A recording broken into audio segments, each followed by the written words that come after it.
जिस इंसान की जिंदगी में एक दिन में 24 घंटे होंगे वो गरीब रहेगा, और जो इंसान एक दिन में 24 घंटे से ज्यादा काम करना सीख जाता है वो अमीर बनता है। और ये तब तक नहीं होता जब आपके लिए लोग काम ना करने लगे। गरीब आदमी वही है जो अपने लिए स्वयं काम करता है, अमीर आदमी वो है जिसके लिए लोग काम करते हैं। इस दुनिया में जितने भी लोग अमीर बने हैं ना साहब, वो लोग हैं जिनकी बहुत सारी फ्रेंचाइजी चल रही है। जिसके पास एक ट्रक होगा ना वो अमीर नहीं होता, जिसके पास 100 ट्रक है वो अमीर है। जिसकी एक चाय की दुकान होगी वो अमीर नहीं होगा, जिसकी 100 चाय की दुकान है वो अमीर है साहब। जिसके पास एक मिठाई का दुकान है वो अमीर नहीं होगा, जिसके पास 10-20 मिठाई की दुकान वो अमीर है। राइट? क्यों? क्योंकि लोगों की संख्या बढ़ गई काम करने की।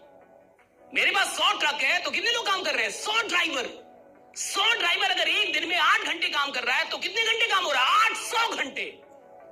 यानी एक दिन में मैं कितना काम कर रहा हूं? 800 घंटे। मैं अमीर बनूंगा, निश्चित बनूंगा। कोई रोक ही नहीं सकता, कोई माई का लाल मेरे को नहीं रोक सकता। जब मैं अपना वक्त बढ़ा दूंगा पैसा तो अपने आप बढ़ जाएगा। राइट?